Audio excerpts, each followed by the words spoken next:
and stuff of what was happening. I was financing personally with my career the image that everyone sees. I was the one financing it. So but most people are, you know, exactly. because the old studio days are long gone. Exactly. B-R-O-K-E, broke? Broke. Like broke. Like no money. No money. Yeah. Like net worth what? Negative. 2 bankruptcies, millions in debt. Then Toni Braxton married a man worth $125 million. She happy. I ain't got money because I'm going to make sure of that. So what's the problem with you and me? Drama. Family drama. But the marriage lasted for 2 days, and they were divorced in 2 weeks. On the surface, it looks like a woman who got cold feet after securing access to millions. After a nearly 5-year-long engagement, the singer reportedly tied the knot with rapper Birdman on August 8th last year, then split just 48 hours later. But the real reason she walked away from all that money? It's not what anyone expected. I'm not going to leave my mom by herself, so I'm going to make sure my mother's taken care of. None of my siblings have helped me take care of my mother to make sure she was okay. What they never told you about Toni Braxton will change everything you thought you knew about one of music's greatest voices. So, let's get into it. In 1993, Toni Braxton was untouchable. Her self-titled debut album dominated the charts, selling over 10 million copies worldwide. Another sad love song and Breathe Again made her the new queen of R&B. By 1996, Unbreak My Heart spent 11 consecutive weeks at #1, cementing her as an international superstar. The numbers seemed impossible to ignore. Her first 2 albums generated a staggering $170 million in worldwide sales. Concert venues sold out within hours. Magazine covers featured her sultry voice and stunning looks. The Grammys validated her artistry with award after award. But behind the glamorous facade, Toni Braxton was living a nightmare that would destroy most people's faith in the music industry forever. And stuff of what was happening. I was financing personally with my career the image that everyone sees. I was the one financing it. But most people are, you know, exactly. because the old studio days are long gone. While her record label LaFace and Arista Records counted millions, Toni was drowning in debt. The woman whose voice generated 9 figures for corporate executives received a royalty check that wouldn't cover most people's monthly rent, $1,972. The mathematics were simple and devastating. Despite $170 million in album sales, Toni made less than 35 cents per album sold. Her lawyer would later reveal to the LA Times that she was trapped in a contract designed to keep her financially dependent, while her music enriched everyone except the artist who created it. The recording industry's trap was elegant in its cruelty. Artists received advances that seemed generous, but were actually loans against future earnings. Every dollar for clothes, travel, studio time, music videos, and promotional materials had to be repaid from those future royalties. The more successful you became, the more expensive your image maintenance grew, the deeper in debt you sank. While fans saw red carpet glamour, Toni was personally financing every aspect of her public persona. The $1,000 gowns, the luxury cars in music videos, the elaborate stage productions. All of it came out of her pocket, not the label's promotional budget. But Toni had another weakness that would prove costly: an obsession with creating the perfect home. Gucci silverware, baby grand pianos, 1,000 thread count sheets. For someone trapped in predatory recording contracts, these purchases represented more than material excess. They were attempts to create stability and beauty in a career built on financial quicksand. By 1998, despite being one of the world's biggest recording stars, Toni Braxton had no choice but to file for bankruptcy. The public reaction was swift and merciless. How could someone so successful be so financially irresponsible? They didn't know she was the victim, not the villain. Emerging from bankruptcy in 1999 with a new record deal worth $20 million, Toni Braxton should have been financially secure forever. The settlement with Arista Records seemed to validate her claims of exploitation. She was ready to rebuild. But success in the music industry comes with invisible chains that bind far beyond the artist herself. Well, mommy and daddy's divorced, and a divorced mom pretty much got nothing. I'm not going to leave my mom by herself. So I'm going to make sure my mother's taken care of. None of my siblings have helped me take care of my mother to make sure she... While Toni fought to rebuild her career, she was also carrying the financial weight of her entire family. Her mother needed care. Her siblings needed support. The responsibilities that should have been shared among 5 sisters fell almost entirely on Toni's shoulders. I just wish every situation was not about Toni's savings and loans. I have never charged Toni. And what I'm saying is it pissed me off. When I saw that you and Tawana get paid, I was pissed. Tamar's frustration captured a truth about family dynamics in entertainment. Success creates resentment as much as gratitude. While Toni paid for her mother's car insurance, medical bills, and living expenses, her sisters felt entitled to equal compensation for their contributions to her career.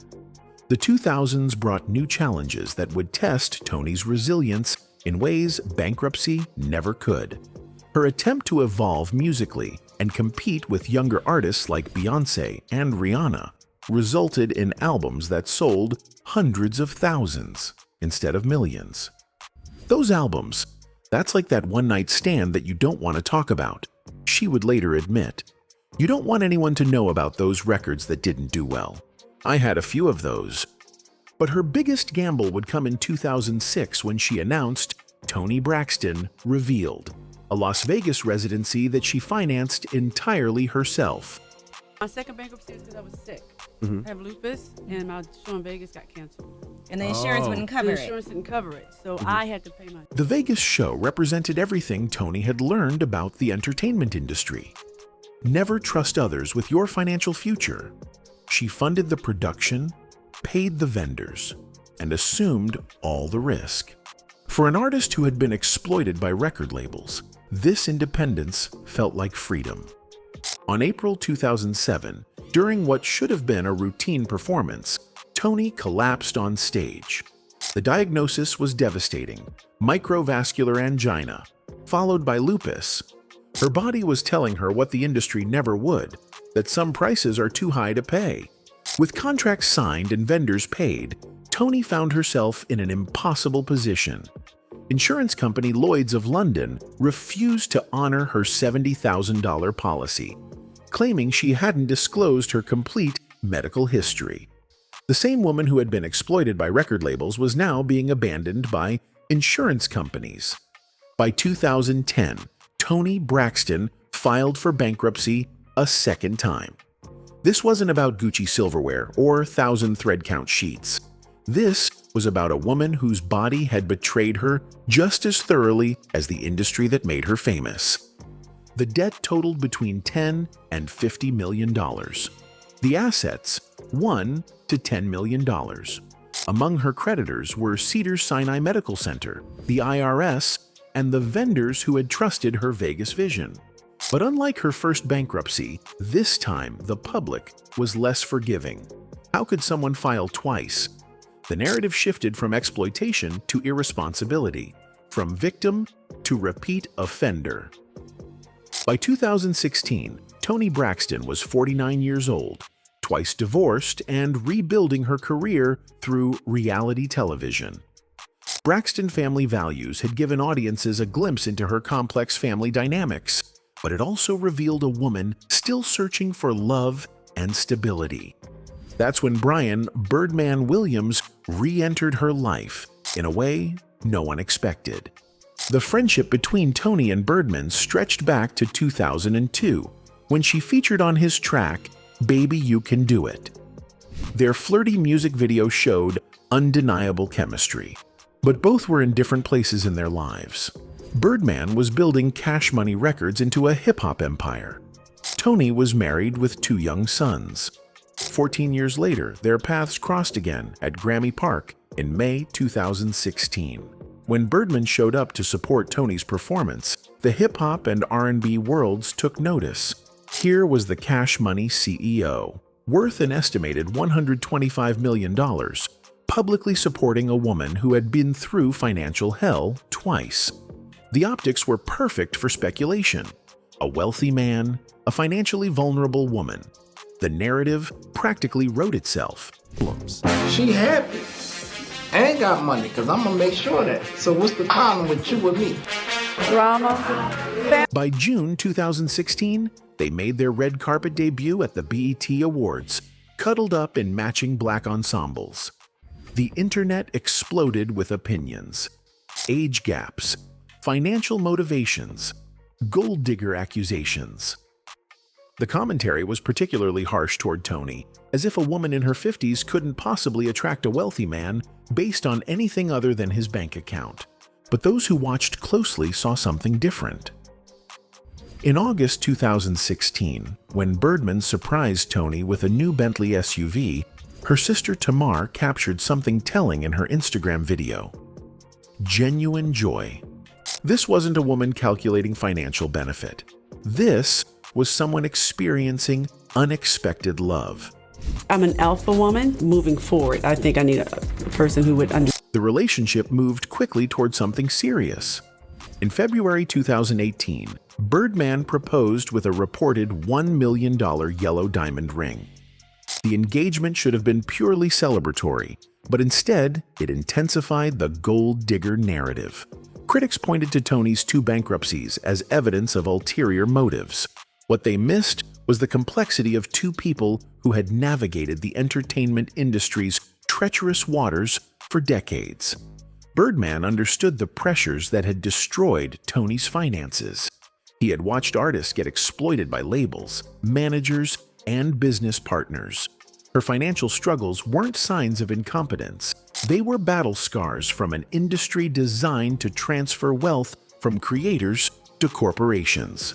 For Toni, Birdman represented something rare, a man who understood her world without trying to exploit it. Someone who had built his own empire and could appreciate the challenges she had faced building hers. But their love story would prove as complicated as everything else in Toni's life. By 2019, the engagement was reportedly off. Both denied the breakup rumors, then confirmed them, then denied the denials. Their on and off relationship became tabloid fodder, with each reconciliation and separation scrutinized for financial motivations. For years, Toni Braxton and Birdman played an elaborate game of public denial while maintaining a private relationship. Social media posts were carefully crafted to avoid confirming their status. Interviews included vague references to friendship and figuring things out. In December 2023, Toni explicitly denied marriage rumors on social media, calling them fake news and insisting they were just friends. The denial seemed final, suggesting their romantic chapter had closed permanently. But on August 8, 2024, something extraordinary happened that no one saw coming. Toni Braxton and Birdman quietly exchanged vows in a private ceremony. The secrecy was absolute. No family announcements, no social media reveals, no press releases. In an age where celebrities monetize every moment of their personal lives, Toni and Birdman managed to get married without a single photograph or witness statement reaching the public. The only reason anyone discovered their marriage was what happened next. After a nearly 5-year-long engagement, the singer reportedly tied the knot with rapper Birdman on August 8th last year, then split just 2 days after their wedding, Toni filed for separation. The date listed in court documents, August 10th, 2024. 2 weeks later, she filed for divorce, describing their marriage as irretrievably broken. The timeline was stunning in its brevity. Wedding on August 8th. Separation on August 10th. Divorce filing by August 22nd. Whatever happened in those 48 hours was significant enough to convince Toni that their union couldn't be saved. The court documents revealed nothing about the cause of their immediate split. No allegations of abuse, fraud, or irreconcilable differences beyond the standard legal language. The privacy that had protected their wedding also shrouded their near divorce. Speculation ran wild. Had Birdman revealed something shocking about his finances or intentions? Had family pressure from either side created insurmountable problems? Had the reality of marriage scared someone who had lived independently for so long? But then, in January 2025, something even more surprising occurred. Toni dismissed her divorce petition. Birdman signed off on the dismissal. Legally, they remained married. The woman who had been called a gold digger for pursuing a wealthy man had walked away from that wealth within days of obtaining legal access to it. If financial gain had been her motivation, the divorce dismissal made no sense. Their current status remains as mysterious as their relationship began. They don't post about each other on social media. Toni doesn't wear her wedding ring in public. They maintain the same privacy that has characterized their entire relationship. Every day my feelings are hurt every day because I'm in a financial situation myself because I can't work the way I like to work. Understanding Toni Braxton's relationship with Birdman requires understanding the weight she has carried for decades. While critics focused on her bankruptcies as evidence of financial irresponsibility, they ignored the context that created those struggles. Toni wasn't a reckless spender who burned through millions on luxury items. She was a woman trapped in predatory recording contracts who used her limited earnings to support an entire family while personally financing her career image. When illness forced her to cancel lucrative commitments, she chose to honor her contracts rather than default on her responsibilities. I have good credit. Oh. I had the bankruptcy, I had to put a lot of money down, but like a lot of people don't understand, my second bankruptcy is because The lupus diagnosis in 2007 changed everything. For an artist whose career depended on physical performance, autoimmune disease represented an existential threat. The woman who had been labeled difficult for demanding fair treatment now faced a condition that made consistent work impossible. But Toni's response to illness revealed her character in ways that gold digger accusations couldn't touch. Rather than retreat into victimhood, she rebuilt her career through reality television, touring when her health permitted, and maintaining the family responsibilities that had never disappeared. How do you do that? Just so they can understand and value a dollar and understand even when you get older, I should say, and leave, you have to pay bills. And it was a shock to me when I found out I had to pay. Even while managing lupus and financial stress, Toni was teaching her sons financial responsibility through childhood rent payments. The woman accused of being financially irresponsible was actually one of the few celebrities preparing her children for economic reality. The accusations of gold digging reveal more about societal attitudes toward older women and money than about Toni's motivations. When a 57-year-old woman finds love with a wealthy man, the assumption is always financial rather than romantic. Her previous bankruptcies became evidence of desperation rather than survival. But the timeline of their relationship suggests something different. Birdman pursued Toni during her recovery from lupus when her career prospects were uncertain and her health fragile. He supported her through family drama, financial stress, and public criticism. The man worth over $100 million chose a woman whose greatest assets were her talent and resilience, not her bank account. Their secret marriage and immediate separation might have been the result of external pressures rather than internal conflicts. Family members from both sides had opinions about their relationship. The hip-hop community and R&B worlds were watching. The pressure to perform happiness while navigating genuine emotions could have overwhelmed even the strongest couple. he has to be a nice guy. It's important, but he has to have a little coin. Okay. That's important. I'm older. I'm not 20 years old. He can't just be cute. Toni's honesty about wanting financial stability shouldn't be controversial. A woman in her 50s who has supported her family for decades and faced serious health challenges has every right to prioritize security. The choice isn't between love and money. It's between partners who understand financial responsibility and those who don't. The dismissal of their divorce petition suggests that whatever drove them apart was ultimately less important than what brought them together. Whether they remain married, divorced, or something in between, their relationship has survived more scrutiny and speculation than most celebrity couples face in a lifetime. Toni Braxton's story isn't about a gold digger who trapped a wealthy man. It's about a woman who generated hundreds of millions for an industry that gave her thousands in return. Someone who carried her family financially while battling illness and rebuilding her career multiple times. A person who found love with someone who understood her struggles because he had faced similar challenges in building his own empire. The woman who sang "Unbreak My Heart" has spent decades proving that some things, family, integrity, and genuine love, are worth more than money. Her critics accused her of chasing wealth while she was actually choosing stability over chaos, understanding over judgment, and partnership over loneliness. In an industry built on exploitation and a culture obsessed with celebrity failure, Toni Braxton's survival is its own victory.